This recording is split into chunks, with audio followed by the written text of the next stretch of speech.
Durante os séculos XVI ao século XVII, a Inglaterra foi governada por reis absolutistas. Só que isso começou a ser combatido já no início do século XVII, pois os grupos sociais representados pelo parlamento passaram a combater o poder do rei, buscando limitá-lo. E não preciso dizer que também desejavam mais participação política e novas diretrizes econômicas e sociais. Claro que este grupo combativo, composto por comerciantes, proprietários rurais e donos de manufaturas, não tinham interesses tão altruístas. Mas isso eu te conto depois da vinheta, que você pode aproveitar para dar aquele like bem bacana e se inscrever no canal. Eu já volto, é rapidinho!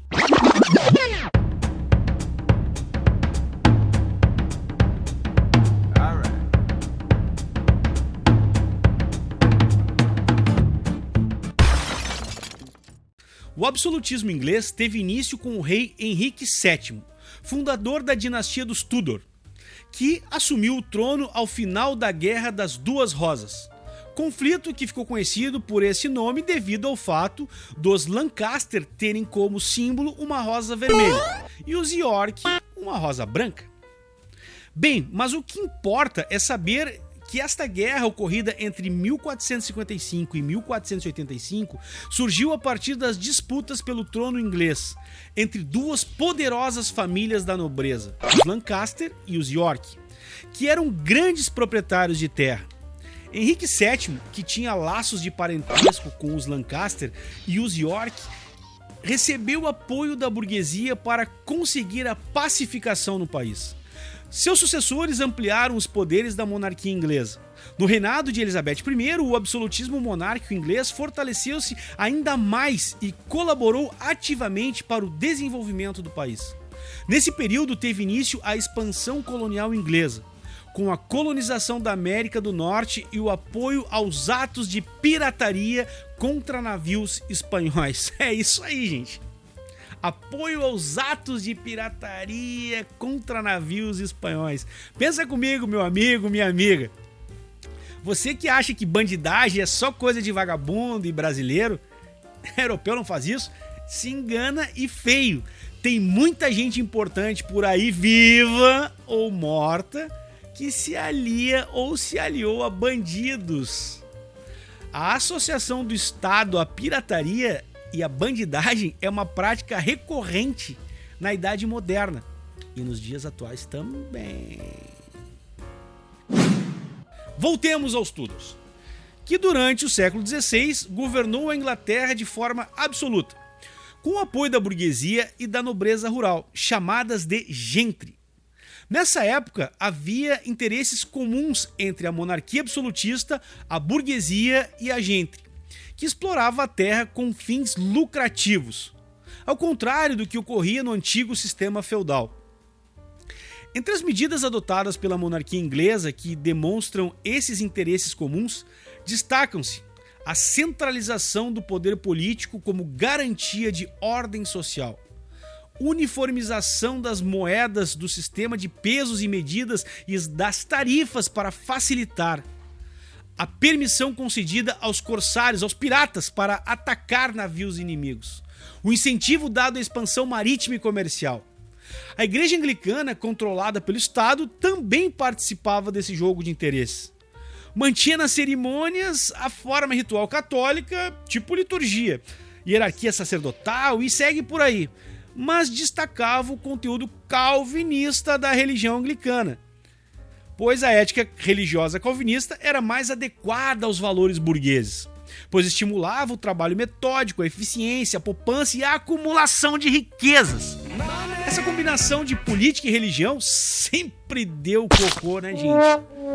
Basta olhar pro nosso meio aí, né? Vamos combinar. Presta atenção. Se liga, como diz um colega meu aí. Presta atenção.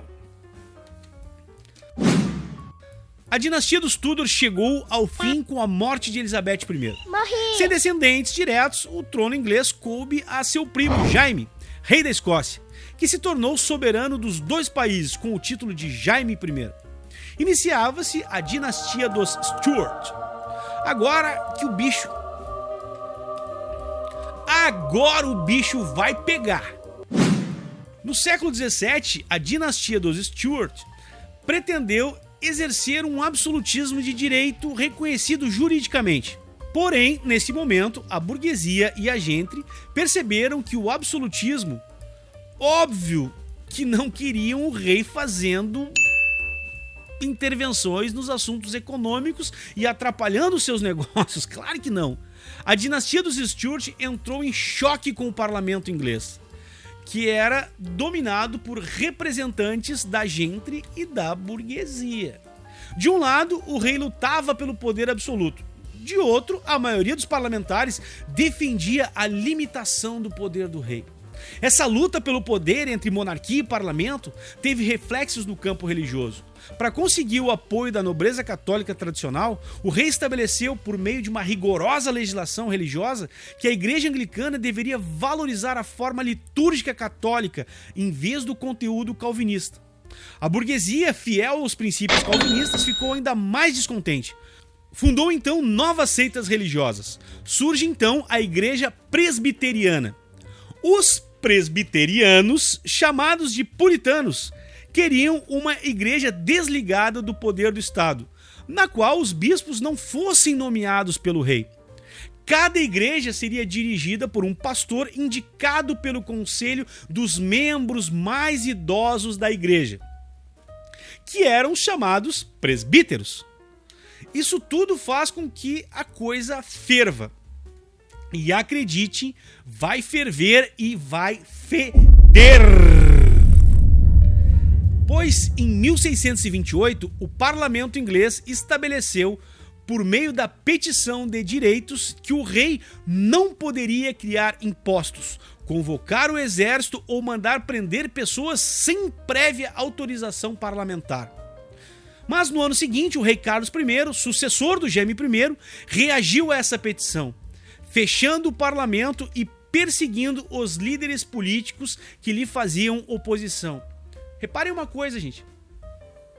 Sempre os governantes eles vão abusando, até que um dia o povo fica por aqui e aí que a coisa fede. Voltemos à Inglaterra.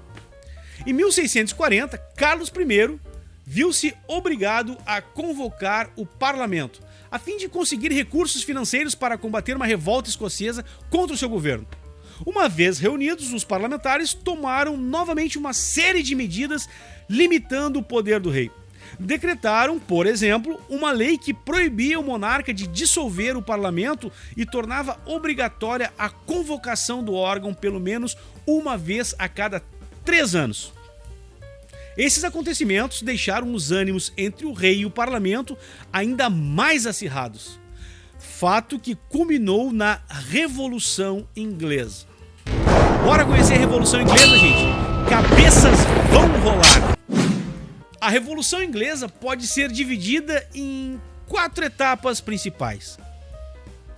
A Guerra Civil, entre 1642 e 1648, o regime republicano, entre 1649 e 1659, a restauração monárquica, entre 1660 e 1688, e a Revolução Gloriosa, entre 1688 e 1689. Vamos conhecer um pouquinho de cada etapa. A Guerra Civil e a morte do rei. Irritado com a oposição parlamentar, Carlos I mandou sua guarda invadir a sede do parlamento e prender seus principais líderes. Estes, por sua vez, organizaram tropas para lutar contra as forças, grupos ou partidos do rei. Teve início, então, a Guerra Civil. Na divisão das forças em conflito estavam do lado do rei, principalmente a nobreza anglicana e a católica. Do lado do parlamento estavam basicamente a burguesia, a gente, camponeses pobres e os yeomen, que eram os pequenos e médios proprietários rurais. As tropas do parlamento foram lideradas por Oliver Cromwell, que organizou o New Model Army, ou seja, um novo modelo de exército, cujos postos de comando eram conquistados por merecimento militar. e não pela origem familiar, como ocorria no exército organizado pelo monarca, lá de tradições medievais ainda. A adoção desse critério estimulou os combatentes, contribuindo para o fortalecimento das tropas parlamentares. A Guerra Civil chegou ao fim com a vitória das tropas do parlamento. O rei Carlos I foi preso e condenado à morte, sendo decapitado em 30 de janeiro de 1649. E morreu. Fatality. Vamos ao regime republicano, o protetorado. Após esmagar as oposições, Oliver Cromwell instalou na Inglaterra o regime republicano, comandando o país de 1649 a 1658. A República Ditatorial de Cromwell ficou conhecida como Protetorado. Entre os acontecimentos que marcaram esse período destacam-se a formação da Comunidade Britânica. Em 1651, a Inglaterra, Irlanda, Escócia e País de Gales foram unificados numa só república, a Comunidade Britânica, sob o comando de Cromwell. Decreto do Ato de Navegação de 1651. Por esse decreto, Cromwell determinou que todas as mercadorias importadas ou exportadas pela Inglaterra deveriam ser transportadas por navios ingleses. Seu objetivo era favorecer o desenvolvimento da marinha inglesa e dominar o transporte marítimo mundial. A guerra contra os holandeses entre 1652 e 1654. O ato de navegação acarretou muitos prejuízos aos holandeses, que obtinham grandes lucros com o transporte marítimo de produtos coloniais para a Inglaterra. Os holandeses declararam guerra contra os ingleses, mas foram derrotados. A Inglaterra tornou-se então a maior potência naval do mundo. Estabelecimento do título de Lorde Protetor em 1653. Oliver Cromwell assumiu o título de Lorde Protetor da Comunidade Britânica. Seu cargo tornou-se vitalício e hereditário. Após a morte de Cromwell, em 1658, seu filho, Ricardo, assumiu o poder dando continuidade ao governo republicano. A restauração monárquica. Os Stuart voltam ao poder. Ricardo não tinha a mesma habilidade política e administrativa de seu pai. Manteve-se no poder por apenas 8 meses, sendo deposto pelos principais chefes militares que agiam em sintonia com o parlamento. A agitação política tomou conta do país mais uma vez.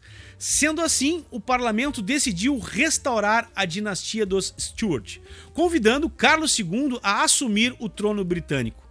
O rei, porém, deveria governar sob o domínio político do parlamento. O período da restauração monárquica dos Stuart estabeleceu-se pelos reinados de Carlos II e de seu irmão Jaime II. Em seu governo, Jaime II tentou restabelecer o absolutismo e ampliar a influência do catolicismo. Com isso, novos conflitos surgiram entre os grupos sociais que apoiavam o parlamento e os que apoiavam a monarquia e desejavam o absolutismo. Temendo a volta do absolutismo, a maioria do parlamento decidiu tirar do poder o rei Jaime II. Só que para isso, gente, vai ser estabelecido um acordo com o príncipe holandês Guilherme de Orange, o qual era casado, pasme, com a filha Maria Stuart, que era filha do Jaime II, que assumiria o trono inglês com a condição de que respeitasse os poderes do parlamento. A luta, gente, entre as forças de Guilherme de Orange e as tropas do Jaime II ficou conhecida como a Revolução Gloriosa, que ocorreu entre 1688 e 1689, culminando com a derrota do monarca inglês. Assim, com o título de Guilherme III, Orange assumiu o trono britânico.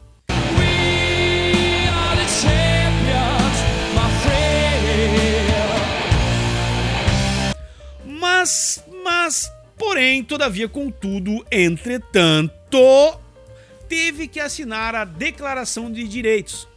a chamada Bill of Rights. Adoram fazer essa questão em qualquer prova, no ensino médio, do fundamental, no vestibular, do Enem, como falam da Declaração de Direitos, a Bill of Rights. E para isso, então, não te esquece. O que ela significava? Que o parlamento limitava os poderes do rei em vários aspectos. Pois o rei não poderia, por exemplo, suspender lei alguma, nem aumentar impostos sem aprovação do parlamento. Estabelecia-se assim a superioridade da lei sobre a vontade do rei. Era o fim do absolutismo, pelo menos na Inglaterra. Surge então a monarquia parlamentar. O resumo da ópera está descrito na frase: o rei reina, mas não governa. Parece eu aqui em casa. Eu reino, mas não mando patavinas. As consequências da Revolução Gloriosa e da implantação da monarquia parlamentar é certamente destacada na maior liberdade filosófica, social, econômica, política e de tolerância religiosa, pois católicos e protestantes podiam realizar seus cultos, diferentemente do resto da Europa, onde apenas uma religião poderia ser praticada por país. Lembram dos princípios de Bossuet? Um rei, uma fé, uma lei. Não sabe? Assiste meu vídeo sobre absolutismo que tu vai entender do que eu tô falando. Mas antes de eu finalizar, eu quero falar uma coisa pra vocês. Vocês já repararam que sempre se usa uma bandeira religiosa? No Brasil de hoje se usa uma bandeira religiosa, né? É os evangélicos contra os católicos, contra os batuqueiros. Na Idade Média, nas Guerras Santas, eram os católicos contra os muçulmanos. Na Palestina, são os judeus contra os muçulmanos. Na verdade, a religião que prega o amor, a fraternidade, ela sempre acaba sendo usada para fins espúrios do homem aqui, pecador, ganancioso, a humanidade canalha e vil, que não aprende com os seus profetas, com as figuras maravilhosas que as suas religiões destacam, a respeitar e amar o próximo. É complicado. Vamos seguir. O que acontece é que acabamos percebendo que os ingleses passaram a desfrutar de mais liberdade em vários setores. E como consequência, a Inglaterra passa a ser admirada e serve como referência a intelectuais liberais do século XVIII. A monarquia constitucional garantia as liberdades individuais. Surge o Estado liberal, no qual havia 3 poderes distintos: o executivo, o legislativo e o judiciário. Em relação à economia, a Inglaterra rompeu definitivamente com o feudalismo, abrindo espaço para o avanço do capitalismo. Promoveu medidas como a transformação da estrutura agrária, a modificação das relações trabalhistas no campo, o aperfeiçoamento das técnicas de produção. Estabeleceu-se um acordo político e econômico entre a burguesia das cidades e a nobreza rural. Unidas essas duas classes, o desenvolvimento econômico inglês salta às nuvens e o país se torna a maior potência comercial da época, preparando o país para o desenvolvimento do capitalismo industrial. Mas é importante finalizar destacando que o modelo produtivo e econômico, bem como as ideias do liberalismo, foram convenientes principalmente aos setores mais abastados, ricos, pois nas colônias havia a opressão sobre os colonos, bem como o tráfico negreiro e a escravidão persistiram por um longo período. Ou seja, enquanto era lucrativo aos cofres ingleses, assim como muitos camponeses sem opção de trabalho foram severamente explorados nas nascentes indústrias, a qual a Inglaterra foi a pioneira, na chamada Revolução Industrial. Mas isso é outra história. Gostou? Comente, deixe seu like, ajude a fortalecer o canal. Muito obrigado por sua audiência e por ter assistido esse vídeo até o final. Um forte abraço e um beijo no coração. Tchau, tchau, valeu!